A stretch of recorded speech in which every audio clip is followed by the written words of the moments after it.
두 분의 그 찬양에서 자유함을 맛봤습니다.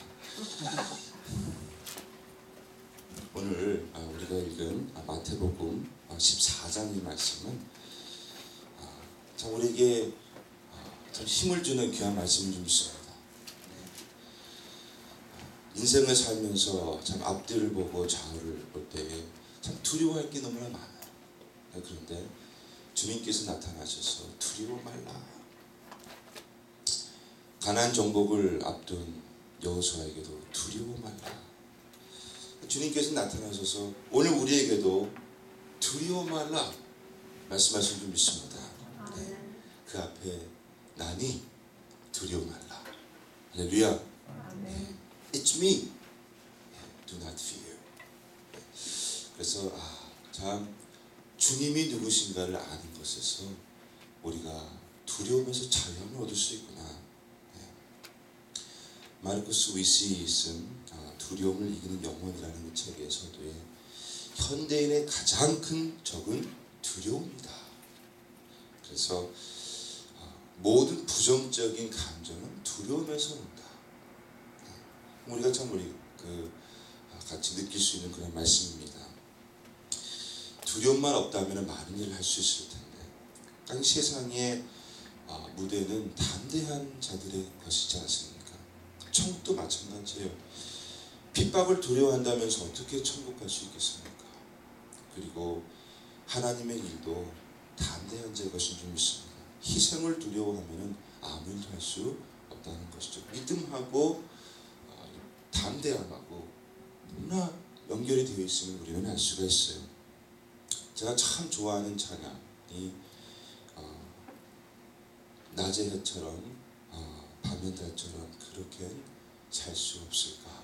이 최영덕 씨가 부른 찬양이지 않습니까? 2절에는 바울처럼, 예수님처럼 바울처럼 그렇게 살 수 없을까. 이 찬양을 부를 때마다 참 제 눈에 눈물이 고여요. 진짜 그렇게 살고 싶었는데, 주님 처음 믿을 때 제가 많이 부르던 찬양이거든요. 나는 바울과 같이 예수님처럼 살리라. 그리고 나가지고 수십 년이 흐른 것 같은데 아직까지 예수님처럼 바울처럼 살지 못하고 낮엔 해처럼 밤의 달처럼 못 살고 있는 나의 모습을 바라볼 때 왜 그럴까? 두려움이 많아서 그런 것 같아요. 믿음으로 확 차고 나가면 좋은데 그걸 못 해주기 때문에. 참 오늘 본문에 보니까는 제자들이 이 갈릴리 바다를 건너면서 큰 풍랑을 만나게 됩니다. 여러분도 그렇고 저도 그렇고 삶 속에 풍랑을 만날 때가 있어요. 배가 앞으로 나가지 못하고 언제 어떻게 될지 모르는 그런 상황에 처할 때가 많이 있습니다. 오늘 본문에 보면은 제자들이 두려워한 것이 딱 두 개가 나오는데, 첫째는 풍랑을 두려워했어요. 그리고 나가지고 유령처럼 나타난 예수님을 두려워했습니다. 그런데 유령은 아니고 예수님을 도우러 제자들을 도우러 온 예수님이셨지 않습니까? 주님께서 제자들을 안심케 하시고 참 믿음 없는 것을 또 꾸짖으시면서 주님께서 우리의 삶 속의 풍랑을 잔잔케 해주시는 그 모습이 나오는데, 왜 제자들이 두려워했을까? 그 원인들이 좀 있죠. 본문 말씀에 보니까는 첫째로는 자기가 가진 그 지식과 경험 때문에 그래요. 이렇게 하면은 이러한 결과가 오지, 원인과 결과를 너무나 잘 알아요. 우리가 경험도 많고. 이들이 어부 출신이지 않습니까? 그러니까 갈릴리 바다에서 돌풍이 불기 시작하면은 그게 얼마나 위험한 줄 알았습니다. 배가 참 파도가 일어나고 바람이 불 때에 파손되고 또 사람들이 죽는 그런 경험들을 많이 했기 때문에, 또 들어봤기 때문에 얼마나 위험한 줄 알았습니다. 그들이 두려워했던 것을 알았던 것은 자기들의 지식을 넘어선 하나님의 역사를 몰랐기 때문에 그러는 것이죠. 우리가 삶 속에서 너무나 하나님을 배제하고 이러한 것이 일어나면 이런 원인이 있으면 이러한 결과가 온다는 것을 너무나 빨리 우리가 결정을 내리고 거기에 대한 확신은 또 확실히 있는 것 같아요. 그것도 너무 믿어. 그래서 오늘 보니까는 사실 22절에 예수께서 즉시 제자들을 재촉하사 자기가 무리를 보내는 동안에 배를 타고 앞서 건너편으로 가게 하시고, 보내신 이가 누구예요? 예수님이 보내신 줄 믿습니다. 할렐루야. 주님이 말씀으로 함께 하셨고요, 주님께서 건너라고 보내셨는데 건너게 하시게 하실 줄 믿습니다.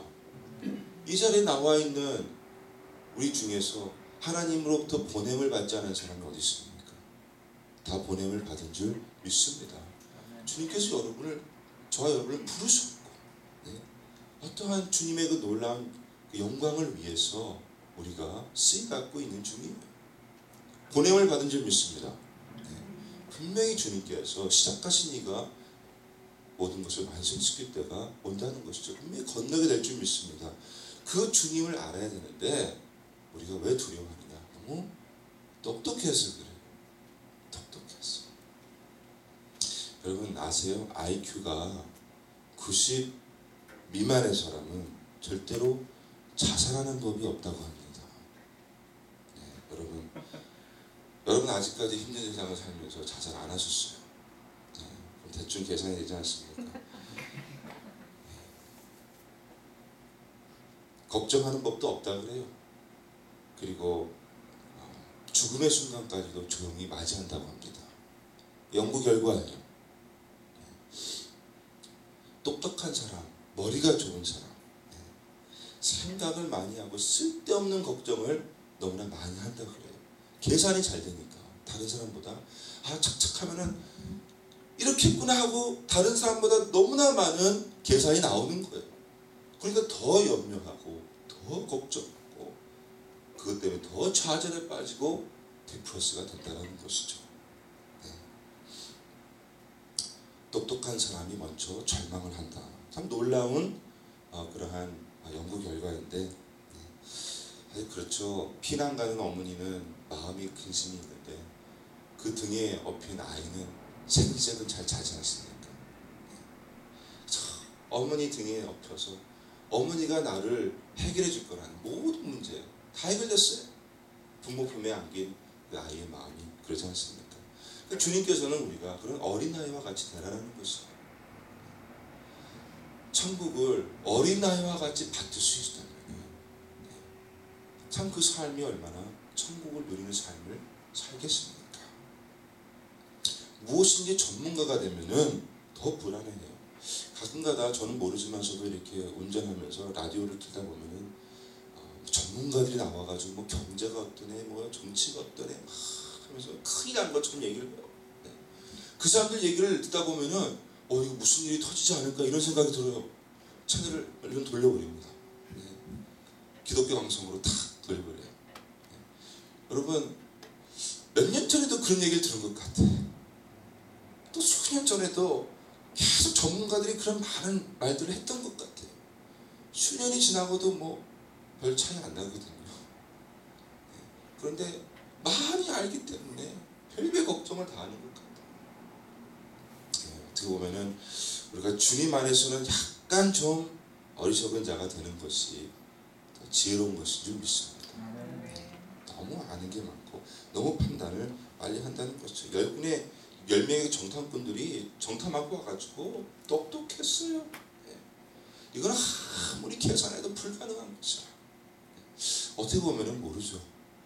여호수아와 갈렙이 약간 덜 똑똑할 수도 있는 것이에요. 주 안에서는 좀 덜 똑똑한 것도 좋은 줄 믿습니다. 할렐루야. 여러분 그 다음에 왜 제자들이 두려워했을까?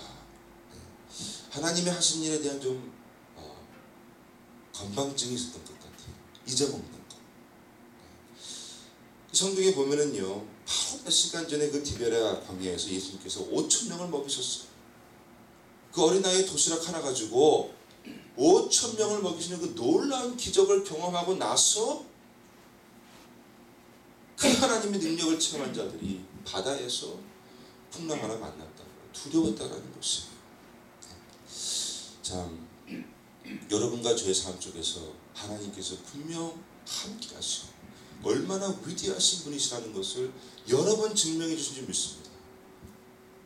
그런 경험 난 체험한 적이 없다는 사람 손 들어보세요. 없잖아요. 다 경험하셨잖아요. 계속 우리가 하나님이 삶 속에서 어떻게 역사하시는가를 기억하시기를 바랍니다. 할렐루야. 저는 항상 기도할 때에 가장 제일 먼저 주님 앞에 주님을 부를 때에 하는 말이 있습니다. 지금까지 나의 길관의 삶을 인도하시는 주님. 할렐루야. 저는 참 그 말을 할 때 굉장히 은혜를 받아요. 기도 시작부터 은혜를 받습니다. 지금까지 나를 부르셔서 지금까지 인도하신 주님이라고 주님을 딱 부르고 나는 거는 그 순간에 파노라마처럼 하나님께서 나와 함께 하시고 때로는 기적과 이적을 베푸시는 모든 것이 그냥 싹 스쳐 지나가요. 제 머릿속에. 분명히 지금도 하나님이 나와 함께 하시고 이 어렵고 힘든 순간들이 이기게 하시리라. 분명 주님께서 이 암담한 순간에도 이끌고 계시는 이루시는 것이 있으리라라는 것에 대한 의심이 없습니다. 우리 아이들이 나는 아이들이 참 이 기억력이 좋은 줄 알았어요. 근데 아니더라고요. 뭐 기억하는 것도 있는데 망각하는 것도 너무나 많아요. 부모로서 이러한 순간들은 좀 기억해줬으면 좋겠는데 기억을 못하는 거예요. 요즘은 다행히 이제 비디오가 있지 않습니까? 그래가지고 이제 아이들이 하는 것도 다 찍어놓은 게 있어가지고 그거를 보여주니까는 애들이 막 울어요. 자기는 너무 행복했다라는 거예요. 참 나도 깜짝 놀랐어요. 그리고 나가지고 와가지고 우리를 콱 뛰어나요. 이러한 좋은 데도 데리고 갔고 이러한 참 좋은 것을 엄마 아빠가 해줬구나. 아이들 비디오를 많이 찍어서 나중에 보여주는 게 좋은 것 같아요. 그래서 제가 와이프하고 종종 보여줘야 되겠다고. 애들이 이렇게 좋은 부모를 가지고 있다는 것을 자꾸 망각하는 것 같아가지고 많이 보여줘야 되겠다. 그러면 몇 번 보여주면은 평생 기억할 거 아니에요. 그렇죠? 근데 우리가 이렇게 하나님의 은혜를 자꾸 망각하고 현실만 바라보고 없는 것만 생각하고 그래서 하나님 참 기억하게 해주세요. 그러니까 우리가 성경에서도 이스라엘 백성에게 항상 하시는 말씀이 애굽에 종살이했던 너희를 구원하신 하나님을 잊지 말라. 계속해서 자녀들과 후손들에게 가르치라는 말씀이 나오지 않습니까? 로마서 8장에 보니까는 자기 아들을 아끼지 아니하시고 우리 모든 사람을 위하여 내어주시니가 어찌 그 아들과 함께 모든 것을 우리에게 은사로 주지 아니하시겠느냐. 죽으실 뿐 아니라 다시 살아나신 이는 그리스도 예수시니 그는 하나님 우편에 계신 자요 우리를 위하여 간구하시는 자십니다. 누가 우리를 그리스도의 사랑에서 끊으리요. 환난이나 공고나 핍박이나 기근이나 적신이나 위험이나 칼이라. 이 모든 일에 우리를 사랑하시는 이로 말미암아 우리가 넉넉히 이기느니라. 할렐루야. 이 말씀을 기억하시길 바랍니다. 세 번째로 왜 제자들이 그렇게 두려워했을까? 주님이 멀리 계신 줄만 알았어요. 가라고 하시고 주님께서 산에 올라가서 기도하시니까는 배 안에 안 계시지 않습니까? 그러니까는 저기 멀리 계시다고만 생각을 했던 것이죠. 지금 내가 당하고 있는 이 풍랑 속에서 주님께서 도와주실 거라는 그런 생각을 안 하고 멀리 계십니다. 주님은 절대 멀리 안 계시고요. 내가 아무리 등을 돌리고 이만큼 가서 돌아보면 깜짝 놀라실 것이에요. 바로 얼굴 맞대고 계실 거란 말이에요. 믿으시길 바랍니다. 내가 아무리 멀리 갔다 해가지고 내가 주님 앞에 돌아가겠다고 등을 돌리는 순간 깜짝 놀랄 거예요. 바로 앞에 내 얼굴이 계십니다. 이렇게 주님께서는 우리 곁을 떠나시지 아니하신다는 거예요. 가까이 계신 줄 믿습니다. 발명한 토마스 에디슨이 세상을 떠나고 나가지고 그게 생일 10주년 되던 때에 여러 가지 이제 축하 행사가 있었고 기념하기 위해서 그의 서랍을 열어보자 그래가지고 서랍을 열어보니까는 거기에만한 쪽지가 발견이 됐는데 거기 뭐라고 나와 있었게요? 캄캄하고 어려울 때는 요나를 생각하라.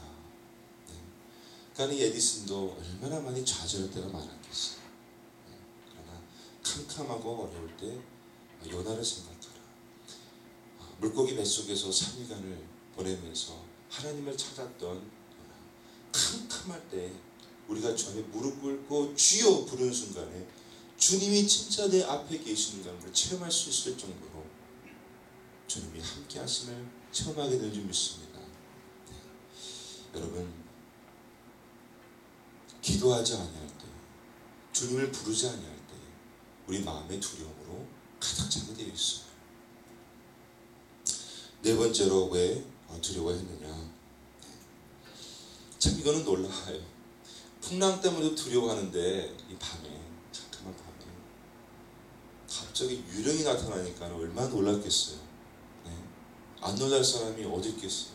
바다 위로 유령이 이렇게 오는데 깜짝 놀랐습니다. 그 당시 이제 갈릴리에는 죽는 시간이 임박할 때는 유령이 나타난다라는 그런 전설이 있어가지고 이 유령을 바라보는 순간에 깜짝 놀란 것이죠. 이제 다 우리 죽었구나 이렇게 생각을 하는 것이죠. 근데 보세요 여러분, 이 물 위를 걸어오시는 놀라운 기적을, 물에 빠져 죽겠다고 지금 두려움에 떨고 있는 제자들 앞에서 물 위를 걷는 그 기적을 보여주시는, 그들을 위로하고 격려하고 그들의 믿음을 굳건하게 해주는 그 주님의 놀라운 역사를 아이고 이제는 우린 죽었구나 이렇게 엉뚱하게 해석을 해서 바라봤다는 것이에요. 얼마나 답답하겠습니까? 주님의 마음속에서는요. 이제는 다 죽게 되었구나. 주님이 찾아오시는 그 순간, 주님이 기적을 베푸시는 그 순간인데, 그런데 여러분, 주님이 이렇게 역사하실 때가 있어요. 이게 주님은 분명히 유령이 아닌 자로 오시는데 우리는 유령으로 바라볼 때가 있다는 것이요. 이제는 망했구나. 분명히 주님의 도우심인데도 그것을 보고 우리는 망했구나.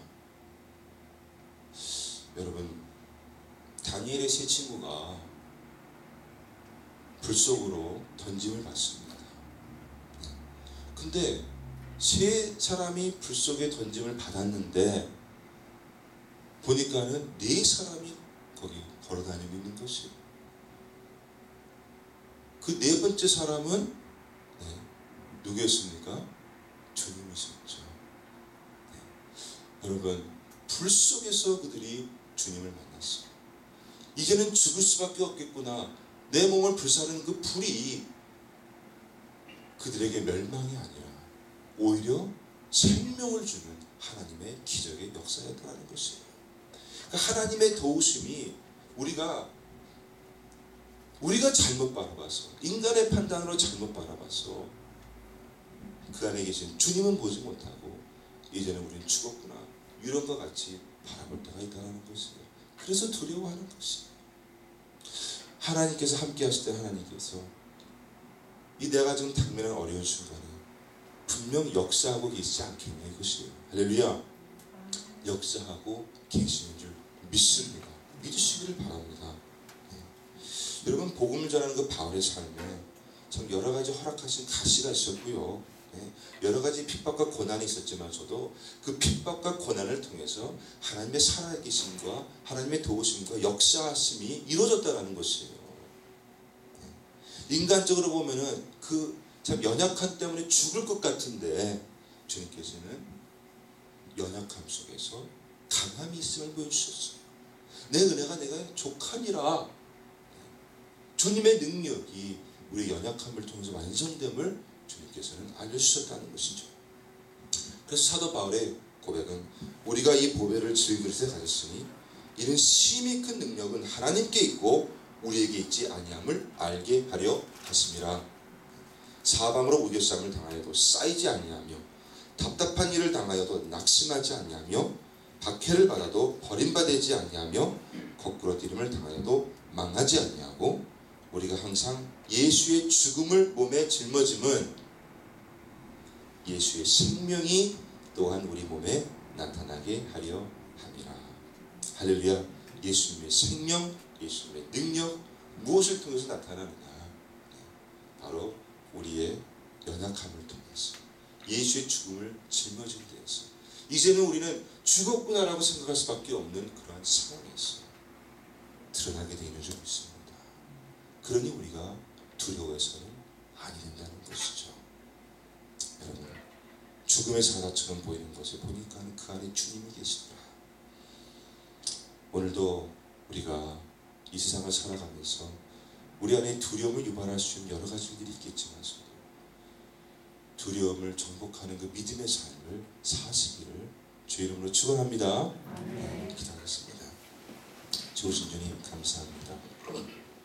오늘 이 아침에 부르신 그 주님의 귀한 성도님들, 오늘도 두려워하지 아니하는 주님 안에서의 믿음의 삶, 담대한 삶을 살아갈 수 있도록 도와주시옵소서.